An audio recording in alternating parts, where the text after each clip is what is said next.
Hello students, हम पढ़ रहे हैं क्लास 11 की अकाउंटेंसी। फर्स्ट चैप्टर हमारा कंप्लीट हो गया था। फर्स्ट चैप्टर हमारा था introduction to accounting. Second chapter हमारा basic accounting terms. Basic accounting terms को समझना बहुत ही जरूरी है, क्योंकि अकाउंटिंग में कई सारे ऐसे वर्ड्स आते हैं जिनका मतलब हमें नहीं पता होता। और अकाउंटिंग में सबसे आसान ये है कि अगर हमें उन चीजों के बारे में, उन टर्म्स के बारे में पता है तो हम उसको आसानी से एंट्री कर सकते हैं, हम उसको आसानी से रिकॉर्ड कर सकते हैं जब हमें उसके बारे में पता होगा। तो सेकेंड चैप्टर में जो हमारे टोटल बेसिक अकाउंटिंग टर्म्स दिए गए सेकेंड चैप्टर में, वो टोटल आपका 39 पॉइंट दिया गया है। 39 ऐसे इंपॉर्टेंट टर्म्स दिए गए हैं जिन्हें हमें जानना सबसे ज्यादा जरूरी है। तो पूरा का पूरा 39 पॉइंट जो यहाँ पे दे रखा है, टर्म्स दिए हैं, उसको हम एक ही वीडियो में खत्म करेंगे। बहुत ज्यादा इसमें टाइम नहीं लगना है, तो ध्यान से देखिएगा। पहला आपका दिया है बिजनेस ट्रांजैक्शंस। अब बिजनेस ट्रांजैक्शंस क्या है? बिजनेस ट्रांजैक्शन वो ट्रांजैक्शन होता है, बिजनेस ट्रांजैक्शन हम उसे बोलते हैं जिसमें कम से कम दो लोग इन्वॉल्व हुए हो और उनके बीच में कोई फाइनेंशियल इवेंट हुआ हो या कोई ट्रांजैक्शन, फाइनेंशियल ट्रांजैक्शन हुआ हो, पैसे का लेन देन हुआ हो, पैसा दिया गया हो, उसके बदले कुछ लिया गया हो, जिससे हमारा क्या होता है, जो अकाउंटिंग है वो इनिशिएट होता है, हम उसे अकाउंट्स की बुक में जिसे रिकॉर्ड करते हैं, वो हमारा क्या होता है, बिजनेस ट्रांजैक्शन। तो बिजनेस ट्रांजैक्शन का मतलब क्या है कि business transaction means of financial transactions और events entered into by two parties that initiate the accounting process of recording it in the books of account। मतलब एक ऐसा ट्रांजैक्शन, कोई बिजनेस, कोई ट्रांजैक्शन, फाइनेंशियल ट्रांजैक्शन या कोई ऐसा फाइनेंशियल इवेंट जिसमें दो लोग इन्वॉल्व हो, कम से कम दो लोग इन्वॉल्व हो, और जो हमारे अकाउंटिंग प्रोसेस को इनिशिएट करता हो, वो हमारा क्या होगा, बिजनेस ट्रांजैक्शंस होगा। अब बिजनेस ट्रांजैक्शन में ध्यान दीजिएगा, दो पॉइंट्स होते हैं। एक तो होता है रिलेशनशिप विद अकाउंटिंग यूनिट, ठीक है, अकाउंटिंग यूनिट यानी जहां पे हम अकाउंटिंग, जिसके लिए अकाउंटिंग कर रहे हैं उसके साथ उसका रिलेशन क्या है, और उस ट्रांजैक्शन का मोड ऑफ सेटलमेंट क्या होता है, ठीक है। तो उसको ध्यान से समझेंगे। तो इसका जो रिलेशन है, इसका जो रिलेशन है वो दो होता है, एक होता है इंटरनल और दूसरा होता है एक्सटर्नल, ठीक है। अब इंटरनल का मतलब क्या है कि कुछ ट्रांजैक्शंस ऐसे होते हैं जो हम अपने बिजनेस में ही करते हैं, जैसे कोई एस्टिमेटेड अमाउंट होता है उसको डिटरमाइन करने के लिए, जैसे डेप्रिसिएशन। अब हमें नहीं पता कि हमारे एसेट्स की वैल्यू कितनी कम हुई, लेकिन एक एस्टिमेटेड वैल्यू होती है उसके यूजफुल लाइफ के बेसिस पे, कि जो हर साल हम रिकॉर्ड करते हैं कि एज अ डेप्रिसिएशन वो हमारा कम हो रहा है, ठीक है। तो एक तो ये हो गया इंटरनल। अब एक्सटर्नल क्या है? एक्सटर्नल है जिसे हम बिजनेस ट्रांजैक्शन भी बोलते हैं, किसी दूसरे पर्सन के साथ जब कोई हम पैसे का लेन देन, कोई सामान लिया, कोई पैसा लिया, है ना, या फिर हमने पैसा दिया, कोई गुड्स खरीदा, कोई सर्विस ली, उसके बदले पैसा दिया, या सर्विस हमने दी उसके बदले हमने पैसा लिया, तो वो हमारा क्या होता है, एक्सटर्नल ट्रांजैक्शन होता है, जिसको हम, ये एक्सटर्नल ट्रांजैक्शन इसको बोला जाता है, ठीक है, एक्सटर्नल ट्रांजैक्शन, या फिर हम इसी को क्या बोलते हैं, बिजनेस ट्रांजैक्शन बोलते हैं, ठीक। दूसरा क्या होता है, इसका जो मोड है, ठीक, तो इसका मोड भी दो होता है, एक होता है कैश और दूसरा होता है क्रेडिट। एक क्या होता है, कैश होता है और दूसरा क्रेडिट ट्रांजैक्शन होता है। दो तरीके से बिजनेस ट्रांजैक्शन का सेटलमेंट हो सकता है, या तो कैश या क्रेडिट। कैश का मतलब कि उसका सेटलमेंट तुरंत हो गया, हमने तुरंत पेमेंट कर दिया, तुरंत हमको पेमेंट मिल गया, या फिर हमने उधार कर दिया, क्रेडिट कर दिया, कि पेमेंट कब होगा, बाद में होगा। तो दो तरीके का इसका सेटलमेंट किसी भी बिजनेस ट्रांजैक्शन का हो सकता है, ठीक है, कैश में और क्रेडिट में। तो बिजनेस ट्रांजैक्शन क्या है? बिजनेस ट्रांजैक्शन वो फाइनेंशियल इवेंट या फाइनेंशियल ट्रांजैक्शन है जिसमें दो लोग इन्वॉल्व होते हैं और जो अकाउंट्स की बुक में रिकॉर्डिंग करने के लिए इनिशिएट करे, वो क्या होता है, हमारा बिजनेस ट्रांजैक्शन होता है। बिजनेस ट्रांजैक्शन में दो चीजें होती है, एक होता है relationship with accounting unit, accounting unit से उस बिजनेस ट्रांजैक्शन का रिलेशन क्या है और बिजनेस ट्रांजैक्शन का सेटलमेंट कैसे होगा। तो रिलेशन उसका इंटरनल और एक्सटर्नल होता है। इंटरनल मतलब हम अपने बिजनेस के अंदर ही कुछ ऐसे कैलकुलेशन होते हैं जो करते हैं, ठीक है, अपने प्रॉफिट या लॉस को डिटरमाइन करने के लिए जरूरी होता है एस्टिमेशन। और दूसरा एक्सटर्नल ट्रांजैक्शन होता है जो हम अदर पार्टी के साथ बिजनेस ट्रांजैक्शन करते हैं। सेटलमेंट इसका दो होता है, कैश में या क्रेडिट में, मतलब कोई भी बिजनेस ट्रांजैक्शन होगा या तो तुरंत पेमेंट हुआ होगा या तो फिर उधार हो गया होगा। तो ये तो था हमारा बिजनेस ट्रांजैक्शन। दूसरा हमारा क्या है, दूसरा आता है हमारा अकाउंट। अब अकाउंट के बारे में आपने पहले ही पढ़ा है कि अकाउंट होता क्या है। It is a record of transaction under a particular head of account, मतलब किसी भी पर्टिकुलर हेड से रिलेटेड जब ट्रांजैक्शंस को हम वन प्लेस पे रिकॉर्ड करते हैं तो उसे हम क्या बोलते हैं, अकाउंट। और ये अकाउंट ओपन कहां पे होता है, हमारी लेजर बुक में होता है, जो हमारी मेन बुक होती है, ठीक है, उसमें रिकॉर्ड होता है। अब अकाउंट भी बता दें, अकाउंट में आपका ये टी शेप का बनता है। किस शेप का बनता है, टी शेप। ये टी शेप बोला जाता है इसलिए क्योंकि जो आपका लेफ्ट साइड, लेफ्ट का मतलब ये नहीं कि आप देख रहे हो तो आपके किस साइड में वो देखना है, यानी कि मैं खड़ा हूं तो ये मेरे किस साइड, राइट साइड पड़ रहा है, तो ये डेबिट नहीं होगा। राइट डेबिट साइड का मतलब क्या, इस तरीके से देखना है, सामने फॉर्मेट बना है तो ये लेफ्ट साइड डेबिट और ये राइट साइड हमारा ये क्या होगा, क्रेडिट होगा। ठीक, दोनों साइड में फॉर्मेट होते हैं। कैसे होता है, एक डेट का होता है, ठीक है, एक पर्टिकुलर का होता है, एक जर्नल फोलियो का और एक अमाउंट का। सेम इधर भी यही होता है, ठीक है, इस तरीके से ये फॉर्मेट बनता है।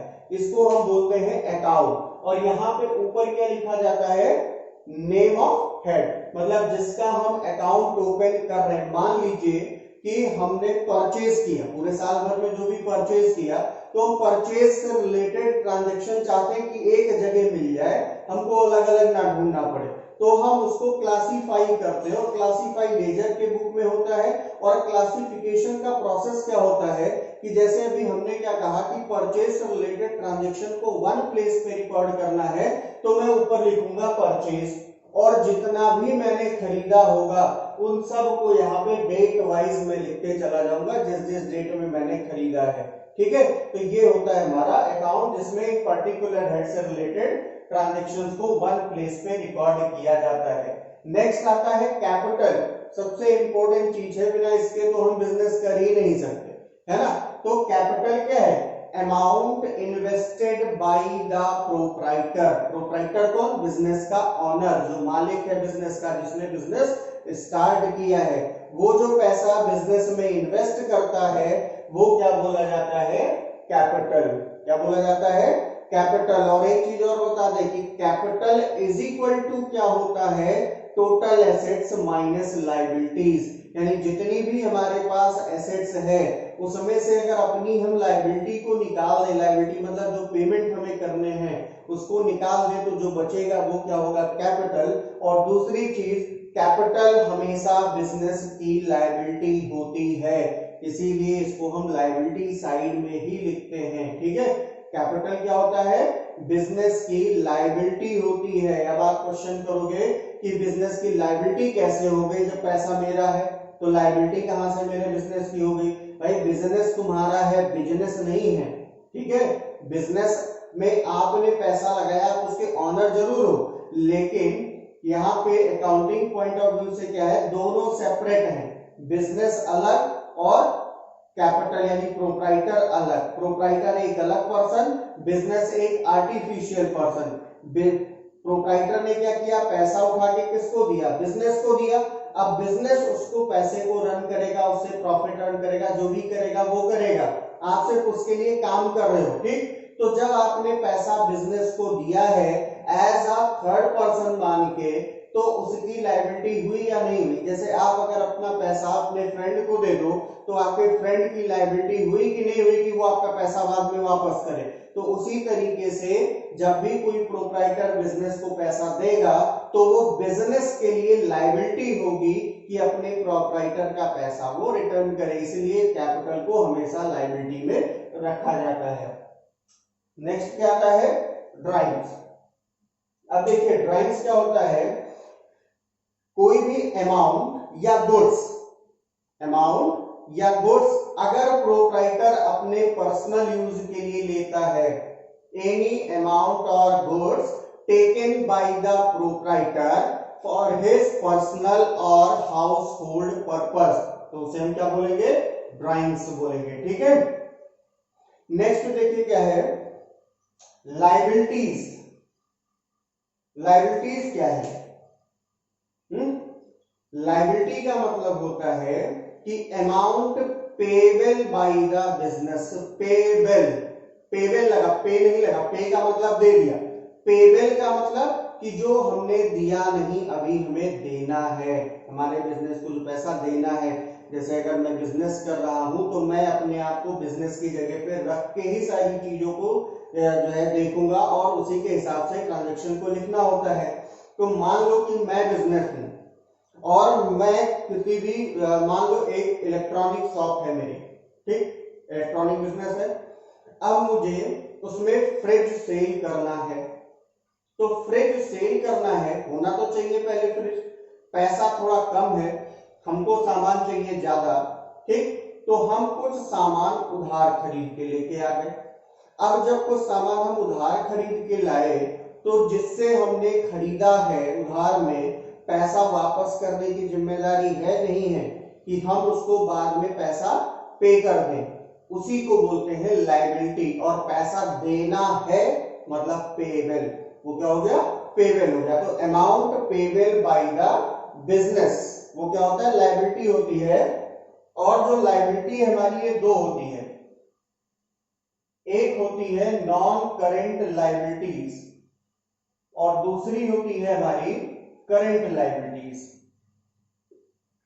अब दोनों में डिफरेंस समझ लो क्या है। करेंट लायबिलिटी का मतलब क्या है, ठीक है, कि जो भी अमाउंट पेबल है वो विद इन 1 अकाउंटिंग ईयर होगा, ठीक है, या जो भी ऑपरेटिंग साइकिल हो, मतलब एक ऑपरेटिंग साइकिल या एक साल के अंदर जिसका हमें पेमेंट कर देना हो वो हमारी क्या होगी, करेंट लायबिलिटी। और जिसका पेमेंट हम एक साल से ज्यादा का टाइम लेके पे कर सकते हैं या एक अकाउंटिंग पीरियड से ज्यादा का टाइम लेके पे कर सकते हैं, वो क्या हो जाएगा, नॉन करेंट लायबिलिटीज। एग्जांपल के लिए जैसे क्रेडिटर और मैं ले लेता हूं आउटस्टैंडिंग रेंट। अब ये दोनों करेंट लायबिलिटी है। क्रेडिटर कौन है, जिससे हम उधार में सामान खरीदते हैं, वो क्रेडिटर है, लायबिलिटी है। ठीक ठीक, तो अगर हमने किसी से उधार में सामान खरीदा है तो क्या वो ये चाहेगा कि आप उसका पेमेंट 4 साल 5 साल 6 साल 10 साल बाद दो, नहीं ना। वो चाहेगा कि आप हमसे अगर उधार सामान में खरीद के ले जा रहे हो तो उसका पेमेंट आप जल्दी से जल्दी कर दो, तो वो क्या होगा, आपका करंट लायबिलिटी। आउटस्टैंडिंग रेंट, मान लो किसी बिल्डिंग को रेंट पे लेके आपने बिजनेस स्टार्ट किया, तो क्या आप उसका किराया 10 साल में दोगे, 5 साल में दोगे, 4 साल में दोगे, 1 महीने का किराया, नहीं ना। वो ये चाहेगा कि अगर 1 महीने का बाकी है तो दूसरे महीने तीसरे महीने आप पूरा पेमेंट कर दो, तो ये क्या हो जाएगी, आउटस्टैंडिंग रेंट। लेकिन अगर मैं बात करूं बैंक लोन की, तो बैंक लोन क्या इस बेसिस पे देता है कि आप हमसे लोन लो और 1 महीने बाद या साल भर के अंदर पेमेंट कर दो। कुछ होते हैं जैसे बैंक ओवरड्राफ्ट होता है, क्रेडिट कार्ड होता है, उसका पेमेंट हमको विद इन शॉर्ट पीरियड यानी जो है 1 साल के अंदर करना होता है, तो वो करेंट लायबिलिटी में आएगा। बैंक ओवरड्राफ्ट या क्रेडिट कार्ड का पेमेंट हो गया, वो हमारा करेंट लायबिलिटी होगा क्योंकि उसका पेमेंट हमें जल्दी करना है। लेकिन जो बैंक से लोन लिया जाता है, कैश क्रेडिट लेते हैं, 1 लाख 2 लाख 4 लाख 5 लाख का लोन लिया, तो क्या उसके पेमेंट का कंडीशन होता है कि आप 1 साल में दे दो। उसके लिए क्या होता है, 36 मंथ का पेमेंट होता है, 40 मंथ का पेमेंट, 48 मंथ का पेमेंट, 60 मंथ का पेमेंट, ऐसे दिया होता है। मतलब आपको 1 साल से ज्यादा या एक अकाउंटिंग पीरियड से ज्यादा में उसका पेमेंट करना होता है, which is payable more than 1 accounting period is known as non-current liability, and which liability is payable within 1 accounting year or within 1 operating cycle is known as current liabilities। तो ये आपकी current liability और non-current liability which is the part of liabilities। Next है हमारा assets, assets, what is assets? Property held by the business is known as assets. कोई भी property जो business की है, हमारी नहीं, हमारे नाम पे घर है तो वो हमारा नहीं है, हमारे बिजनेस के नाम से अगर हमने कोई प्रॉपर्टी ले रखी या उसकी कोई भी प्रॉपर्टी, फर्नीचर से सुई से लेकर के और एक मशीनरी तक, बिल्डिंग तक, सब अगर उसके नाम से है तो वो क्या होगा? बिजनेस का एसेट्स होगा। ठीक है। अब ये जो हमारा एसेट्स है ये हमारा तीन तरीके का होता है। एक होता है non current assets, non current assets, ठीक है। दूसरा होता है करेंट एसेट्स और तीसरा होता है हमारा फिक्सिशियस एसेट्स, फिक्सिशियस एसेट्स। ये तीन तरीके के एसेट्स होते हैं। तो non current assets, non current assets क्या है कि जिसको सेल करने से, रीसेल करने के पर्पस से नहीं खरीदा गया हो, ठीक है, which is not purchase for the purpose of resale, ठीक है, वो क्या होगा? हमारा नॉन करेंट एसेट्स। अब जैसे बेचने के लिए हम क्या नहीं खरीदते हैं, जैसे बिल्डिंग खरीदा, हमारा बिजनेस है फर्नीचर, मान लो इलेक्ट्रॉनिक बिजनेस है, ठीक है, इलेक्ट्रॉनिक आइटम्स हम बेचते हैं, टीवी बेचते हैं, फ्रिज बेचते हैं, कूलर बेचते हैं, वॉशिंग मशीन बेचते हैं, ये सब सारी चीजें हम बेच रहे हैं। तो हमें बिल्डिंग बेचने की क्या जरूरत? जब हमारा बिजनेस इलेक्ट्रॉनिक का है तो क्या मैं बिल्डिंग बेचने के लिए खरीद रहा हूं? नहीं, उसको मैंने खरीदा क्यों? अभी तक मैं रेंट की बिल्डिंग में जो है बिजनेस कर रहा था। अब अपनी बिल्डिंग होगी तो हमारे बिजनेस को उससे काफी ज्यादा फायदा होगा, नहीं होगा? मतलब कोई ऐसा एसेट जिसको हमने रीसेल के पर्पस से ना खरीदा हो और जिसे हमने किस पर्पस से खरीदा हो? अपने बिजनेस की अर्निंग कैपेसिटी को बढ़ाने के लिए या अपने बिजनेस ऑपरेशंस को फैसिलिटेट करने के लिए जिन चीजों को खरीदा है, जिन एसेट्स को, वो नॉन करेंट एसेट्स होगा। जैसे फर्नीचर खरीद लिया, इलेक्ट्रॉनिक बिजनेस है ना, थोड़ा डेकोरेट कर रखने के लिए उसको, कि थोड़ा बैठने के लिए अच्छी जगह हो, है ना, आइटम्स को रखने के लिए अच्छी स्पेस मिल जाए। बिल्डिंग खरीद लिया, ठीक, कि अपनी हो जाएगी, और भी चीजें हम उसमें कर सकते हैं, तो वो हमारा क्या होगा? Non current assets. तो इसका एग्जांपल क्या है आपका? लैंड हो गया, बिल्डिंग हो गया, ठीक है, प्लांट हो गया, मशीनरी हो गया, ये सब क्या है? हमारा नॉन करेंट एसेट्स है, ठीक है। और करेंट एसेट्स क्या है? जिसको हम रीसेल के पर्पस से परचेज करते हैं, या जो with in one operating cycle, with in one accounting year cash में कन्वर्ट हो जाए, वो क्या होता है? हमारा करेंट एसेट। जैसे डेटर, डेटर कौन है? जिसको आप उधार में सामान बेचते हो, उधार सामान बेचे तो क्या चाहोगे? 5 साल के बाद पैसा दे, नहीं ना, सोचोगे कि 10 दिन में लाके पैसा दे दे हमको। तो कोई भी ऐसा एसेट जिससे हम ये एक्सपेक्ट करें कि ये with in one accounting year, ठीक है, या with in one operating cycle cash में कन्वर्ट हो जाएगा, वो क्या होगा? हमारा करेंट एसेट्स। जैसे हमारे पास गुड्स है, गुड्स क्या है? जो चीजें हम बेचने के लिए खरीदते हैं वो क्या होता है? गुड्स होता है। डेटर हो गया, बिल रिसीवेबल हो गया, ठीक, तो ये सब हमारा क्या है? करेंट एसेट्स है। और फिर थर्ड आता है हमारा फिक्सिशियस एसेट्स। ना तो ये हमारा नॉन करेंट एसेट्स है, ना करेंट एसेट्स है, ना ये नॉन करेंट है ना करेंट है, ठीक है। तो ये है क्या? ये कैसा एसेट्स हुआ कि जो नॉन करेंट ना करेंट है? फिर वो एसेट्स कैसा?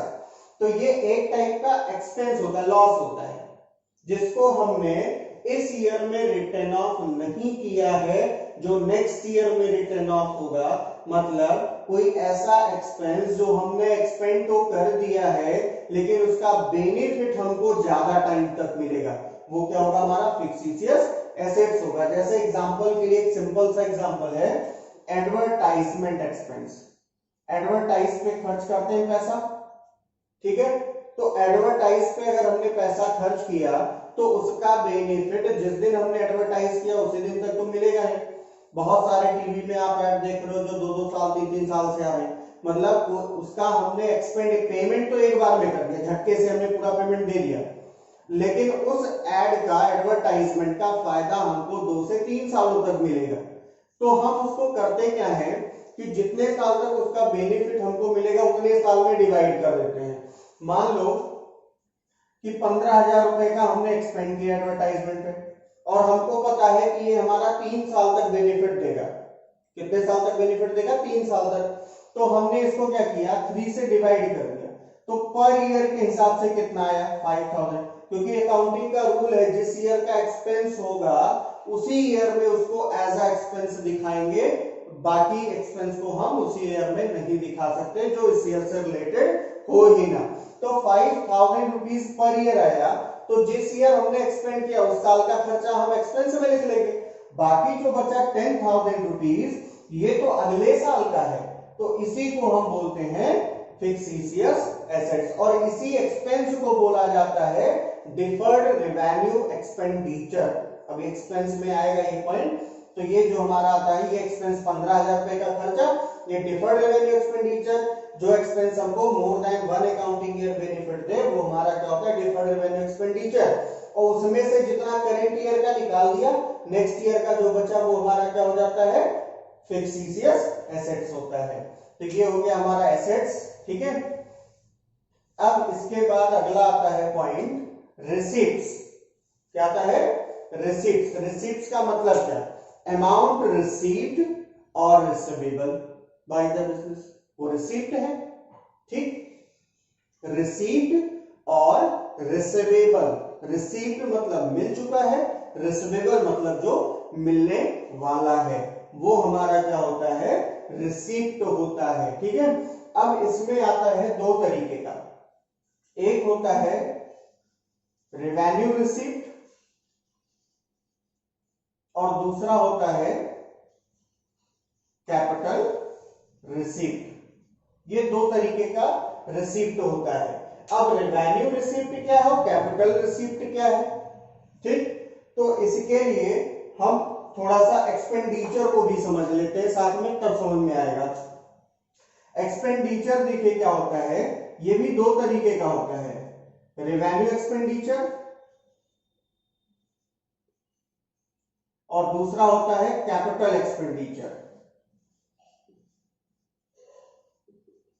और तीसरा एक और होता है डिफर्ड रेवेन्यू एक्सपेंडिचर होता है। तो इसको अलग रखते हैं अभी, पहले हम ये जो देखते हैं रेवेन्यू एक्सपेंडिचर और कैपिटल एक्सपेंडिचर। तो देखिए रेवेन्यू एक्सपेंडिचर क्या है कि जब भी पैसा कमाने के लिए खर्च किया जाए, जैसे मान लो हमने गुड्स खरीदा, हमने क्या किया? गुड्स खरीदा, तो किस लिए खरीदा? उसको बेच के पैसा कमाने के लिए, तो वो हमारा क्या बोला जाएगा? Revenue expenditure. और कैपिटल एक्सपेंडिचर, अब मान लो हमने इलेक्ट्रॉनिक बिजनेस का एग्जांपल लिया, उसी एग्जांपल पे रहते हैं। हमने फ्रिज खरीदा, टीवी, कूलर, वॉशिंग मशीन, बाकी दुनिया भर के जो इलेक्ट्रॉनिक आइटम आते हैं वो सब खरीदा, तो वो हमारा क्या बोला जाएगा? रेवेन्यू एक्सपेंडिचर, क्योंकि बेच के उससे पैसा कमाएंगे, रेवेन्यू जनरेट करेंगे, तो वो रेवेन्यू एक्सपेंडिचर हुआ। और कैपिटल एक्सपेंडिचर, हमने फर्नीचर खरीदा, बिल्डिंग खरीदा, तो ये हमारा क्या है? अपने बिजनेस को फैसिलिटेट करने के लिए खरीदा है, अपनी अर्निंग कैपेसिटी को बढ़ाने के लिए खरीदा है, इसलिए इसको क्या बोला जाएगा? कैपिटल एक्सपेंडिचर बोला जाएगा। अब इसी पे रिसिप्ट देख लो भाई, रेवेन्यू एक्सपेंडिचर, तो उन्हीं चीजों को बेच के जो पैसा आया वो क्या हो जाएगा? रेवेन्यू रिसिप्ट हो जाएगा। और कैपिटल एक्सपेंडिचर, जो एसेट्स हमने अपने बिजनेस की अर्निंग कैपेसिटी को बढ़ाने के लिए, इंप्रूव करने के लिए, या अपने बिजनेस को फैसिलिटेट करने के लिए खर्च किया था, उस एसेट्स से अगर कोई पैसा आ जाए, मान लो सेल ऑफ ओल्ड फर्नीचर, कुछ फर्नीचर पुराना हो गया और हमने उसको बेच दिया, तो उससे जो पैसा आया, क्योंकि हम उसे बिजनेस से नहीं कमा रहे हैं, वो हमारी ऑपरेटिंग एक्टिविटी नहीं है, मेन हमारा बिजनेस नहीं है, तो उससे जो पैसा आया वो क्या हो जाएगा? हमारा कैपिटल रिसीप्ट हो जाएगा, ठीक है। तो ये क्लियर हो गया, रिसीप्ट और एक्सपेंडिचर। डिफर्ड रेवेन्यू एक्सपेंडिचर बताया क्या होता है ना आपको, उसमें एसेट्स में फिक्सिशियस एसेट्स के एग्जांपल भी बताया। नेक्स्ट देखते हैं क्या है, नेक्स्ट है हमारा एक्सपेंसेस। अब देखो बिजनेस को ऑपरेट करने के लिए सिर्फ इतना काफी नहीं है कि आप सामान खरीद के ले आओ और उसको बेच लो, उसके साथ साथ भी आपको बहुत सारे एक्सपेंसेस करने होते हैं। जैसे आप क्या करते हैं, सामान खरीद के ले आए, दुकान में रख लिया, तो अब गोडाउन से अपनी शॉप तक लाने के लिए पैसा देना पड़ेगा नहीं देना पड़ेगा, कैरेज आप दोगे नहीं दोगे। दुकान में कुछ लोग वर्कर होंगे, एम्प्लॉय होंगे, उनको आप पैसा दोगे नहीं दोगे।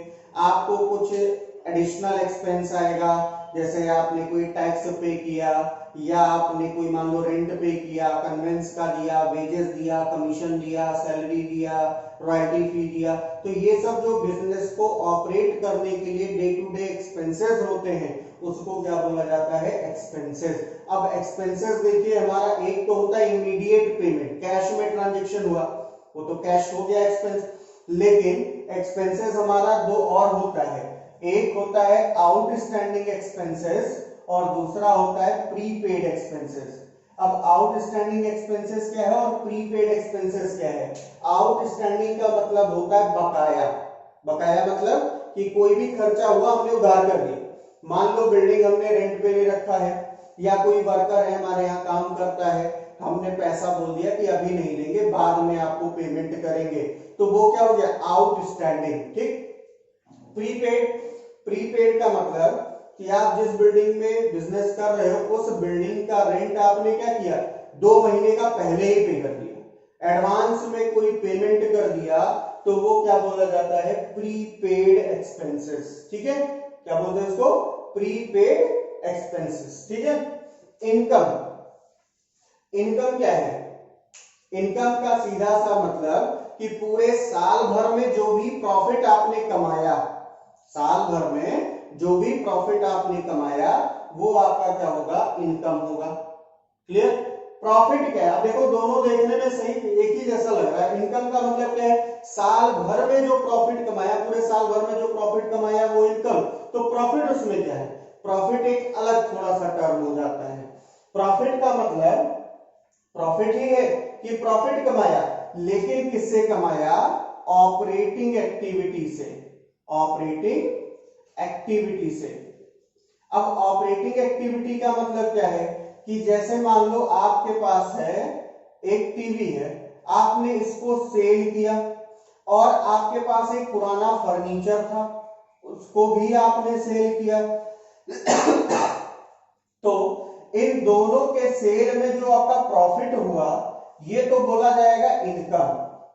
क्या बोला जाएगा, इनकम। लेकिन सिर्फ टीवी को सेल करके, क्योंकि ये बिजनेस आप इसी का कर रहे हो, टीवी का, टीवी बेच रहे हो, इलेक्ट्रॉनिक बिजनेस है, तो सिर्फ इसको बेचने से जो आपने पैसा कमाया, जो आपकी इनकम हुई, वो क्या होता है, प्रॉफिट। और इसी को बोलते हैं ऑपरेटिंग एक्टिविटी। मतलब जिसमें जिस चीज का हम बिजनेस कर रहे हैं उससे जब कोई हम उसी से रिलेटेड कोई ट्रांजेक्शन करें तो वो ऑपरेटिंग एक्टिविटी होता है, और उस एक्टिविटी से कमाया गया पैसा क्या होता है, प्रॉफिट होता है। ठीक है।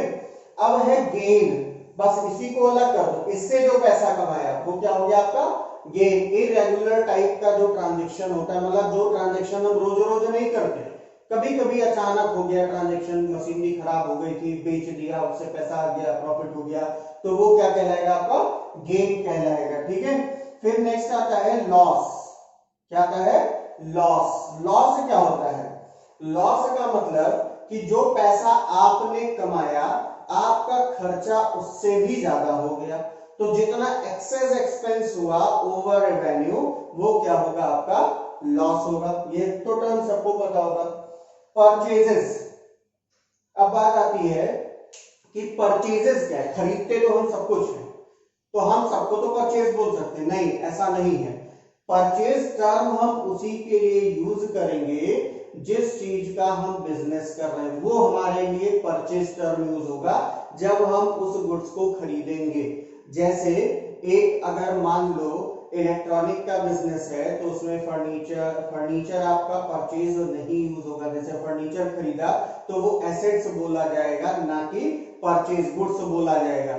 लेकिन अगर आपने इलेक्ट्रॉनिक के बिजनेस में फ्रिज, वॉशिंग मशीन, कूलर ये सब खरीदा तो वो आपका गुड्स बोला जाएगा, और उन्हीं के लिए हम परचेज वर्ड यूज करेंगे, टर्म क्या यूज करेंगे, परचेज। ठीक है। जैसे मान लो एक जनरल स्टोर का बिजनेस है तो उसमें आपने रिफाइंड ऑयल हो गया, पल्सेस हो गया, राइस हो गया, है ना, सोप हो गया, ये सब चीजें आपने खरीदी, तो वो आपका गुड्स है जिसको आपने बेचने के लिए खरीदा, और उसी के लिए हम टर्म यूज करते हैं, तब उसको हम गुड्स नहीं लिखते, है ना उसको हम जो है पल्सेस या राइस या व्हीट या फिर और भी कुछ लिखेंगे, है ना, सो बिस्किट ये सब नहीं लिखेंगे, उसको लिखा जाएगा सिर्फ और सिर्फ गुड्स से लिखा जाएगा। और गुड्स के लिए टर्म क्या यूज होता है, जब खरीदते हैं तो टर्म यूज होता है परचेज, बेचते हैं तो टर्म क्या यूज हो जाता है, सेल्स।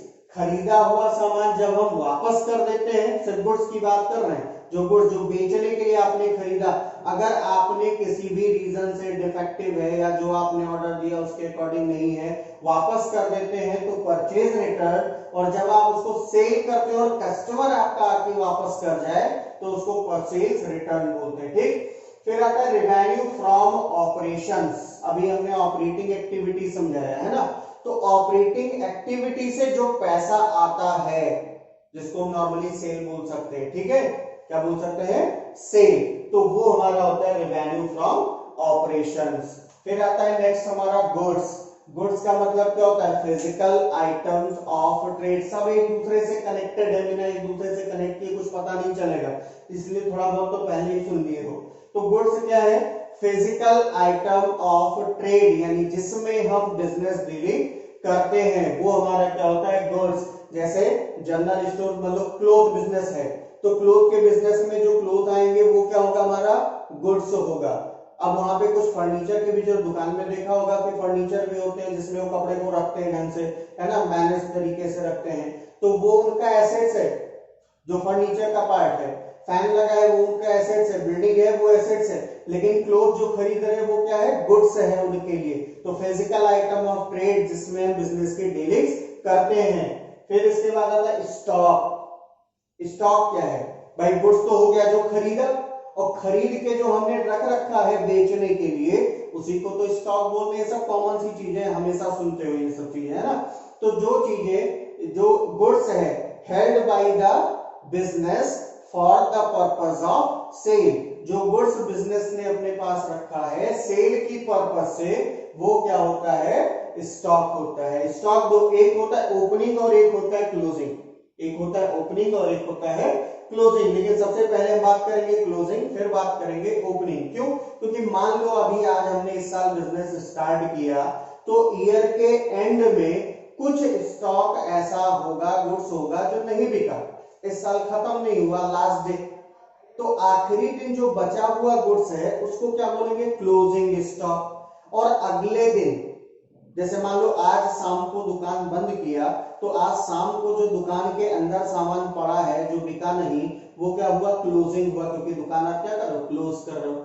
अगले दिन आपने दुकान खोला तो वही गुड्स जो आपका क्लोजिंग था वही क्या हो जाएगा, आपका ओपनिंग हो जाएगा, क्योंकि खोलते टाइम वो बढ़ थोड़े जाएगा या घट थोड़े जाएगा, वो तो रहेगा उतने का उतना ही, इसलिए जो क्लोजिंग है वही क्या होता है, ओपनिंग।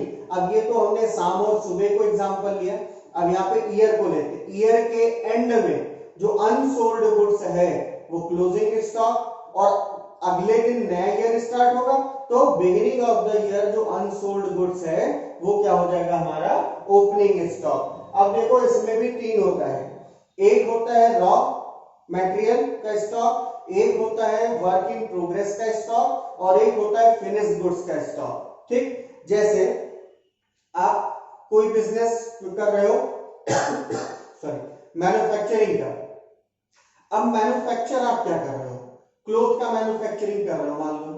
अब क्लोथ आप रेडीमेड गारमेंट का कर रहे हो, रेडीमेड आप कपड़े बनाते हो बेचते हो, तो उसका एग्जांपल क्या है कि आपने थ्रेड खरीदा, क्योंकि थ्रेड खरीदोगे तभी तो कपड़ा बनेगा, है ना, ठीक, कपड़ा बनाना है। या मान लो आपने बना बनाया कपड़ा खरीद लिया, आप उससे रेडीमेड तैयार करके सेल करते हो, ठीक। तो कपड़ा खरीदा, उससे हमें सिलाई करनी है ना, धागा वागा खरीदा, तो ये सब क्या होगा, रॉ मटेरियल, इसका जो बचा हुआ होगा वो क्लोजिंग और ओपनिंग होगा। दूसरा है वर्क इन प्रोग्रेस, अब आपने कपड़ा खरीदा, उसकी कटिंग वगैरह करवा दी, कटिंग करके बचा हुआ है वो वर्क इन प्रोग्रेस, क्योंकि वर्क तो चल रहा है ना, प्रोसेस में आ गया, तो वर्क इन प्रोग्रेस। और फिनिश्ड का मतलब क्या, कि कटने के बाद सिल उल के प्रेस करके रख गया, रेडी टू सेल या रेडी टू यूज, उसको क्या बोलते हैं, फिनिश्ड गुड्स का स्टॉक, है ना।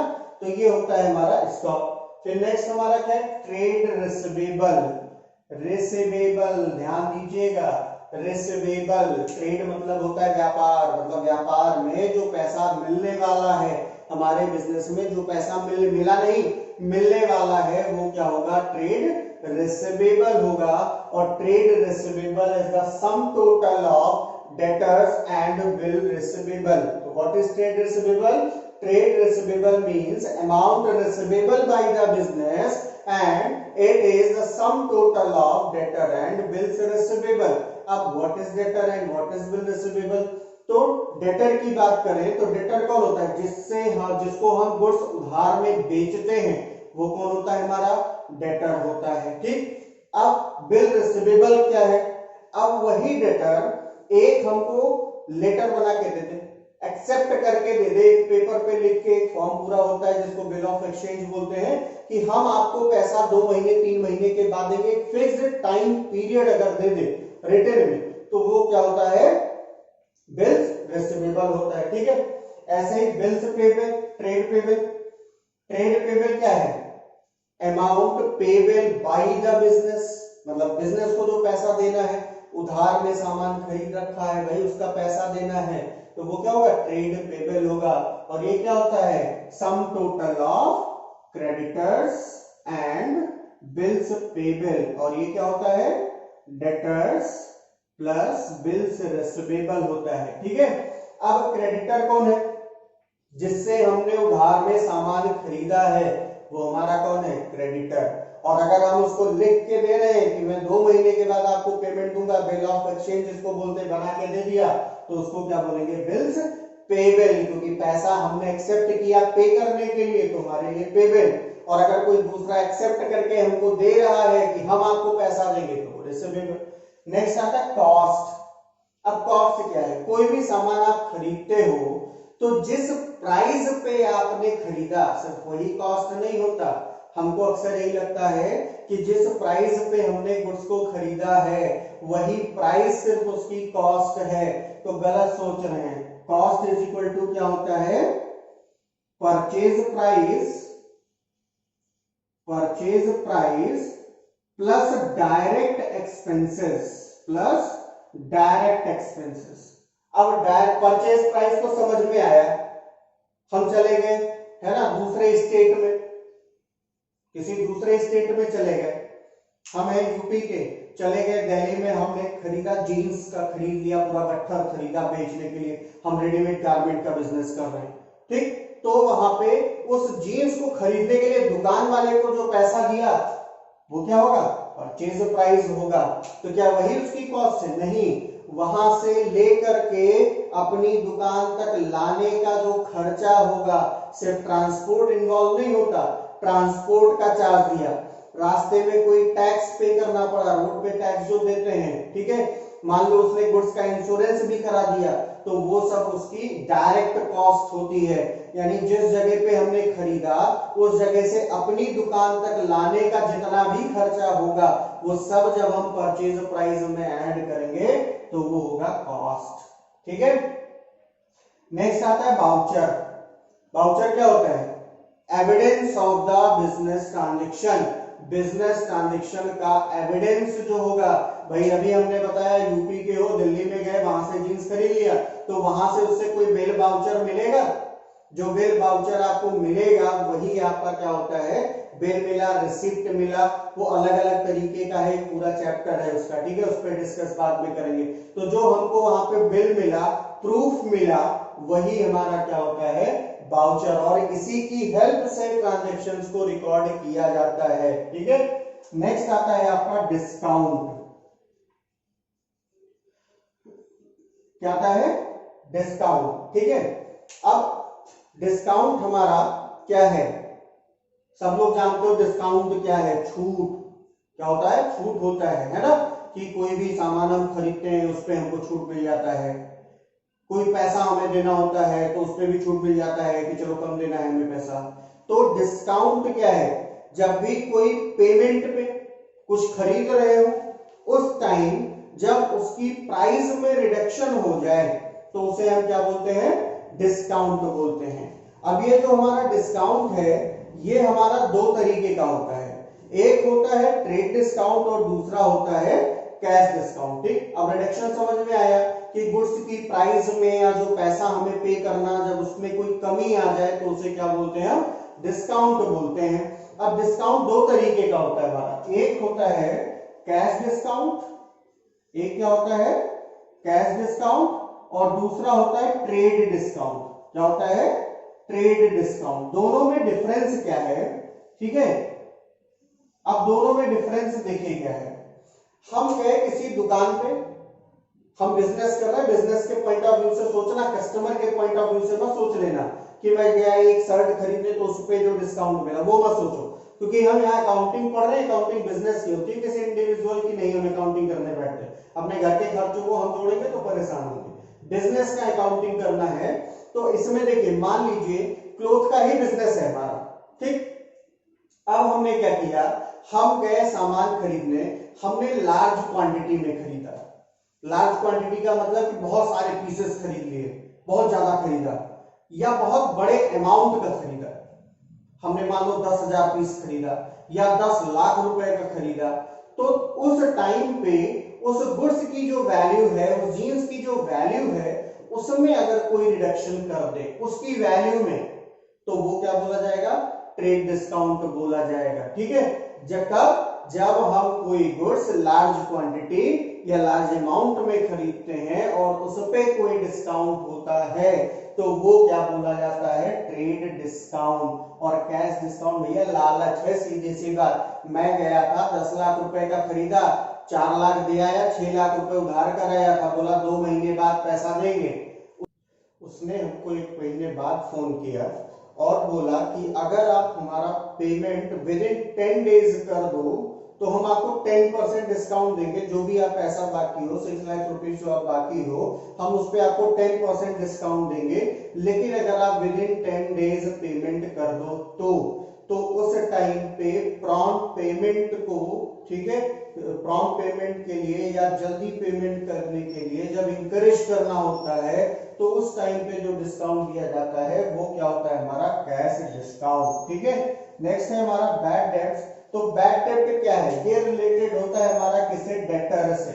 ठीक, डेटर कौन है, डेटर वो है जिसको हमने उधार में सामान बेचा और अगर उसने साल के आखिर में, ईयर के एंड में अपना बकाया पैसा पे नहीं किया हमको, तो उस अमाउंट को क्या बोला जाता है, बैड डेब्ट बोला जाता है। ठीक है, फिर नेक्स्ट आता है बैलेंस शीट। बैलेंस शीट क्या हमारा पोजीशन स्टेटमेंट होता है जिसमें हम अपने बिजनेस के पोजीशंस को शो करते हैं, बिजनेस के एसेट्स, लायबिलिटीज और ओनर्स की इक्विटी को शो करते हैं at the end of accounting year.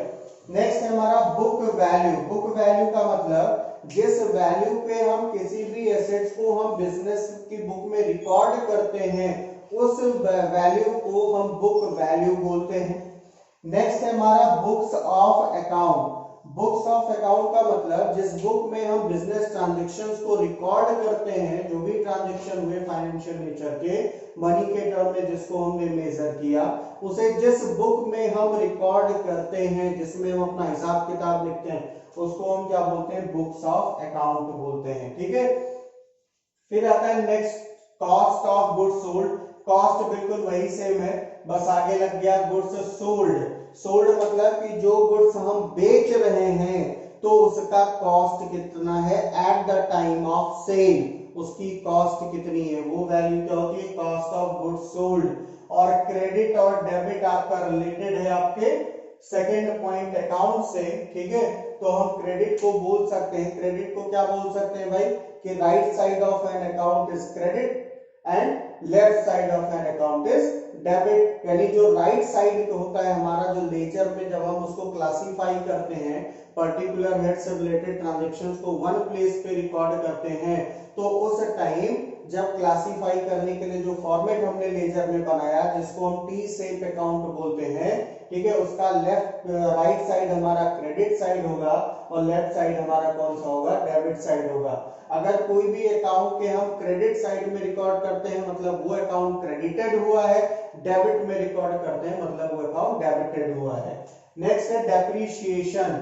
Depreciation का मतलब होता है fall in the value of fixed tangible asset. जब किसी भी टैंजिबल एसेट जैसे लैंड है, बिल्डिंग है, प्लांट है, मशीनरी है, फर्नीचर है, मोटर व्हीकल्स है, इनकी वैल्यू में जब कोई कमी आती है ड्यू टू यूजेस, हम उसको यूज करते हैं, एफएलएक्स ऑफ टाइम, उसका जो यूजफुल टाइम होता है वो कम होता है, ड्यू टू एक्सीडेंट, किसी एक्सीडेंट में वो खराब होता है, डिस्ट्रॉय होता है, तो उसकी वजह से अगर किसी भी एसेट्स की वैल्यू में कोई कमी आती है तो उसे हम क्या बोलते हैं, डेप्रिसिएशन बोलते हैं। जैसे सिंपल सा एक मोबाइल फोन आपने खरीदा और 6 महीने के बाद आप बेच रहे, बिल्कुल मोबाइल सही है, तो मोबाइल फोन की भी एक यूजफुल लाइफ होती है, तो उसमें से 6 महीने आपने यूज कर लिया, मतलब 6 महीने उसकी लाइफ कम हो गई, तो उसकी वैल्यू इसीलिए कम हो जाती, तो जितनी वैल्यू कम हुई वो क्या है, डेप्रिसिएशन है। नेक्स्ट है एंटिटी, कोई भी एंटिटी, कोई भी ऐसी यूनिट जो इकोनॉमिक एक्टिविटीज को परफॉर्म करती है, यानी जो प्रॉफिट के लिए काम करती है, पैसे में लेन देन करती है, उसको हम क्या बोलते हैं, एंटिटी। और एंट्री क्या बोलते हैं कि जब हम अकाउंट्स की बुक में ट्रांजैक्शंस को लिखते हैं, रिकॉर्ड करते हैं, उसी को बोला जाता है एंट्री। प्रोसेस ऑफ रिकॉर्डिंग, जब रिकॉर्ड करने का काम करते हैं, लिख रहे होते हैं, उसको बोलते हैं एंट्री।